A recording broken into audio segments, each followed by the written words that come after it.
राधे राधे, जय श्री कृष्ण। तो दोस्तों, आज के इस वीडियो में हम जानेंगे षटतिला एकादशी व्रत की पूजा विधि। और साथ ही दोस्तों, मैं आपको यह बता दूं कि षटतिला एकादशी व्रत 14 जनवरी को रखा जाएगा। और इस दिन सुबह सवेरे स्नान आदि करके हम सबसे पहले भगवान की पूजा करते हैं। तो आप जहाँ पूजा करें, पहले उस स्थान को अच्छे से साफ़ कर लीजिए। फिर एक पाटा या फिर चौकी रख लीजिए, उसके ऊपर पीला वस्त्र बिछाकर तिल का आसन ज़रूर दीजिएगा। और चावल का आसन नहीं दिया जाता है, ना ही चावल प्रयोग किया जाता है। तो इस तरह से तिल का आसन देकर काला या फिर सफ़ेद तिल ले लीजिए और फिर भगवान विष्णु की मूर्ति या प्रतिमा को इस तरह से स्थापित कीजिए। साथ ही गणपति महाराज की मूर्ति या फिर प्रतिमा हम जरूर स्थापित करेंगे। तो देखिए, मैंने यहाँ स्थापित कर दिया है भगवान विष्णु और माता लक्ष्मी की प्रतिमा। और इस तरह से छोटी सी मूर्ति मैंने गणपति महाराज की स्थापित की है चौकी पर। और फिर इसके बाद मैंने तिल का आसन देकर दीपक प्रज्वलित कर लिया है। फिर इस तरह से जल छिड़क कर हम स्नान कराएंगे। तो भाव रूप में हमें स्नान कराना है। तो यह देखिए, मैं इस तरह से 3 बार जल छिड़क कर स्नान करा दी हूँ। अब इसके बाद हम वस्त्र रूपी कलावा समर्पित करेंगे। आप चाहे तो छोटा सा वस्त्र भी अर्पित कर सकते हैं, यदि उपलब्ध है तो। नहीं तो इस प्रकार से आप भी कलावा अर्पित कर सकते हैं वस्त्र की भावना से। तो यह देखिए, मैंने वस्त्र अर्पित कर दिया है। फिर इसके बाद हम भगवान विष्णु को इस तरह से वस्त्र की भावना से कलावा अर्पित कर देंगे, जिसे हम रक्षा सूत्र भी कहते हैं। तो इस तरह से यह देखिए, मैंने अर्पित कर दिया है। इसके बाद आप पुष्प अर्पित कर दीजिए और साथ ही चंदन से तिलक कीजिए। तो यह देखिए, मैंने पीला चंदन लिया है, आप लाल भी ले सकते हैं। तो यह देखिए, गणपति महाराज जी को तिलक कर देंगे, भगवान विष्णु को करेंगे और माता जी को हम सिंदूर से तिलक करेंगे।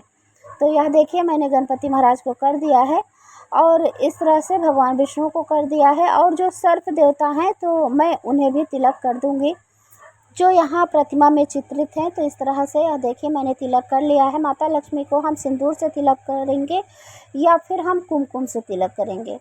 तो यह देखिए, अब हम माता लक्ष्मी को भी तिलक कर दिए हैं।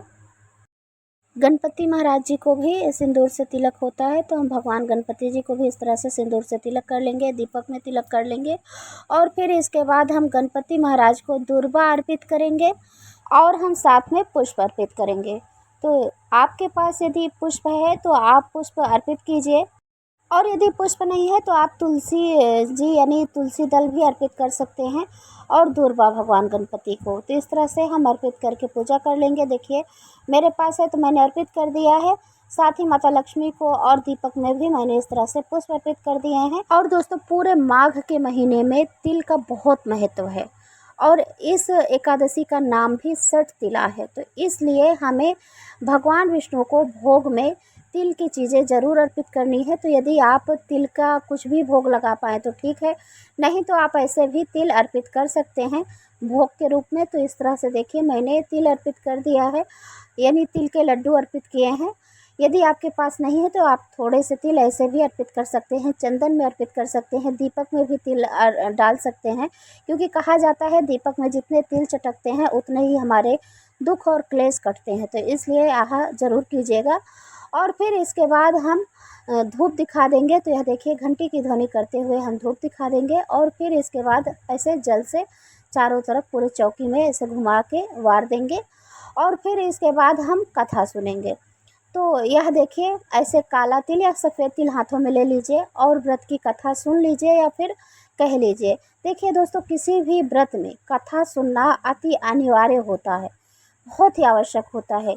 क्योंकि पूजा पाठ करने से हमें पूर्ण फल मिलता है और पूजा पाठ और व्रत की कथा हमें अवश्य सुननी चाहिए।